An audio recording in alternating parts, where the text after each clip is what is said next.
আপনি কি কখনো নিজেকে প্রশ্ন করেছেন যে কেন আপনি পরিপূর্ণ শরিয়া, পরিপূর্ণ জীবন বিধান, ইসলামের সকল বিধিবিধান, হুকুম আহকাম, আল্লাহর সকল হুকুম আহকামকে নিজের জীবনে কেন বাস্তবায়ন করতে পারছেন না?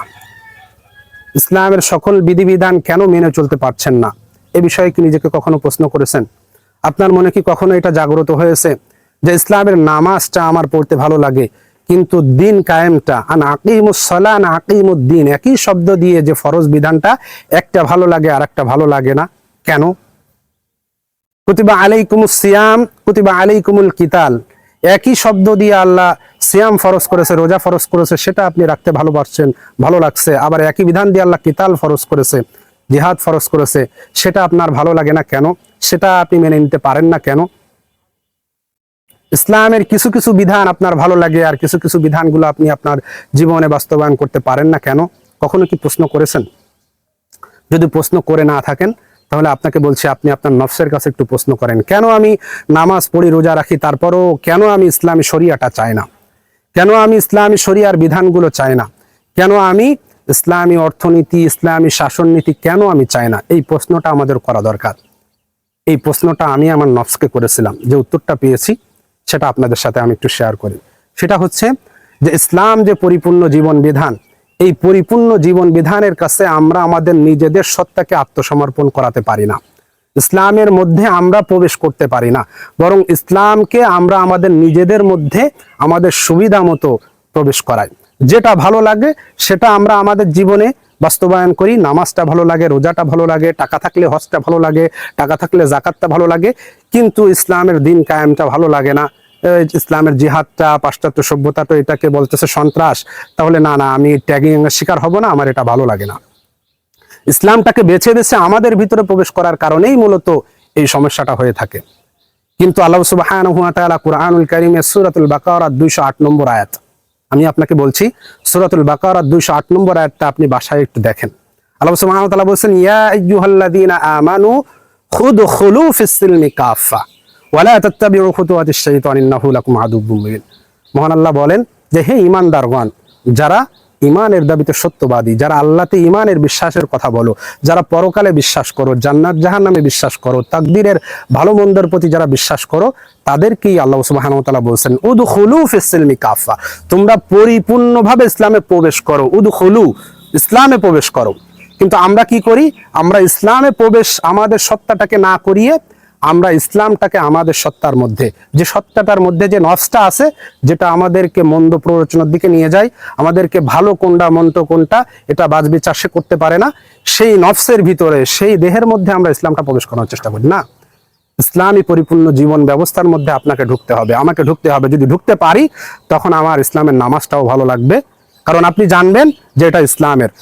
আপনার দিন কায়েমও ভালো লাগবে, তখন আপনার ইসলামের রোজাটাও ভালো লাগবে, ইসলামের জিহাদটাও আপনার ভালো লাগবে, তখন আপনার ইসলামী শরিয়াটাও ভালো লাগবে, ইসলামী শাসন ব্যবস্থাও ভালো লাগবে, ইসলামী অর্থনীতিও ভালো লাগবে, ইসলামী বিচার ব্যবস্থাও ভালো লাগবে, ইসলামী সমাজনীতিও আপনার ভালো লাগবে, যদি আপনি ইসলামের ভিতরে প্রবেশ করেন। কারণ ইসলামের ভিতরে প্রবেশ করে আপনি দেখবেন যে এখানে তো সব কিছু আছে, কিন্তু আপনি যদি আপনার সত্তাটাকে সমাজের ভিতরে রেখে, শয়তানি সিস্টেমের ভিতরে রেখে কিছু ইসলাম আপনার ভিতরে যেটা ভালো লাগে সেটা ঢোকান, তাহলে আপনি নামাজ, রোজা, হজ, যাকাত ভালো লাগবে, কিন্তু অর্থনীতি আপনার মনে হবে যে এই সুদী ব্যবস্থায় থাক।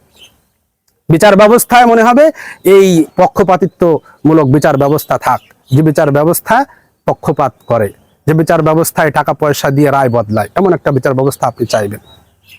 আপনি এই পাশ্চাত্য সভ্যতার অর্থনীতি চাইবেন, বিচার ব্যবস্থা চাইবেন, শাসন চাইবেন, আর ইসলাম থেকে শুধু নামাজ, রোজা, হজ, যাকাতটা নেবেন।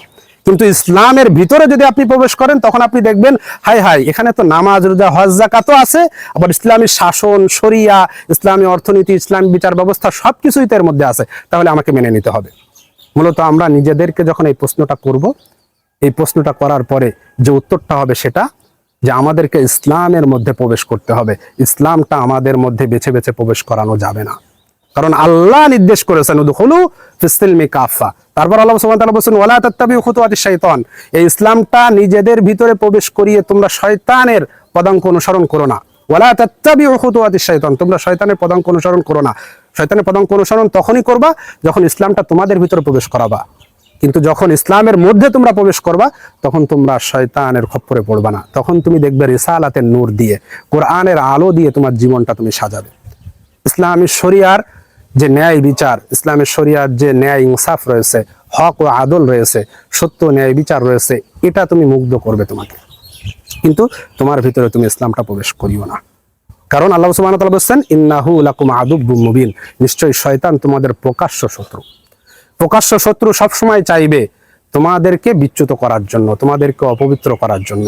কিন্তু আমাদেরকে এই বিষয়টা খেয়াল রাখতে হবে যে ইসলামের ভিতরে আমাকে যেতে হবে। আমার নিজের সত্তাটাকে, আমার নিজের ইচ্ছা আকাঙ্ক্ষার 5 পয়সার মূল্য নেই। আমি আমার ইচ্ছা আকাঙ্ক্ষা আল্লাহ সুবহানাহু ওয়া তাআলার দ্বীনের কাছে আত্মসমর্পণ করব, শরিয়ার কাছে আত্মসমর্পণ করে ঢুকবো।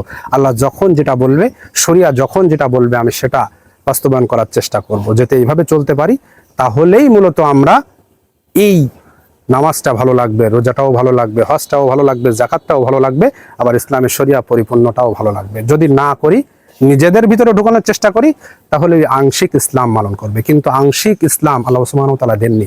আংশিক জীবন ব্যবস্থা আল্লাহ সুবহানাহু ওয়া তাআলা দেননি যে আপনি জীবন ব্যবস্থার 50% মেনে 90% মেনে চলবেন, 99% মেনে চলবেন না। ইসলামটাকে আপনাকে 100% মেনে চলতে হবে, পরিপূর্ণ জীবন ব্যবস্থা হিসেবে মেনে চলতে হবে। আর পরিপূর্ণ জীবন ব্যবস্থা হিসেবে তখনই আপনি মেনে চলতে পারবেন যখন আপনি ইসলামের ভিতরে নিজ সত্তাকে প্রবেশ করাবেন, নিজ সত্তাকে ইসলামের কাছে আত্মসমর্পণ করাবেন, তখনই মূলত আপনি এটা পারবেন। কিন্তু ইসলামটাকে নিজের কাছে নিয়ে আসলে, নিজের ভিতরে ঢোকালে, বেছে বেছে সুবিধা মতো আপনি পরিপূর্ণভাবে আত্মসমর্পণ করতে পারবেন না, পরিপূর্ণ ইসলাম মানতে পারবেন না। আর পরিপূর্ণ ইসলাম না মানলে আল্লাহ সুবহানাহু ওয়া তাআলা কিয়ামতের ময়দানে এটাকে ইসলামই বলবেন না, যে আমার শরিয়াত পরিপূর্ণ ছিল, তুমি তো আংশিক মেনেছিলে আর অন্য অন্য মানুষের পাশ্চাত্য সভ্যতার ধার করে নিয়েছিলে, তখন কি জবাব দিবেন? এই জন্য ভাইরা আমার, আমাদের উচিত আমরা ইসলামের কাছে আত্মসমর্পণ করব, ইসলামকে আমাদের কাছে আনবো না। ইসলামের রঙে আমরা রঙিন হব, আমাদের রঙে ইসলামকে রাঙাবো না। আমরা সবসময় আমাদের রঙে ইসলামটাকে রাঙাই, হ্যাঁ, আমরা ইসলামের রঙে রঙিন হব, ইসলামের মধ্যে ঢুকবো, ইসলামী শরিয়ার জীবন ব্যবস্থার মধ্যে ঢুকবো। তখনই আমাদের জীবনে কল্যাণ আসবে, বারাকা আসবে।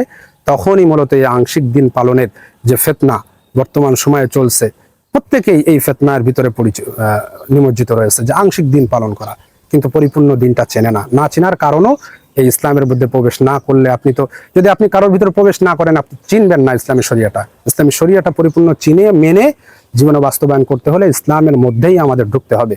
আল্লাহ সুবহানাহু ওয়া তাআলা আমাদেরকে ইসলামের ভিতরে প্রবেশ করে সকল বিধিবিধানগুলো মেনে চলে, ইসলামী শরিয়াটা জীবন ব্যবস্থা হিসেবে মেনে চলে জীবনযাপন করার তৌফিক দান করুক। আল্লাহুম্মা আমিন।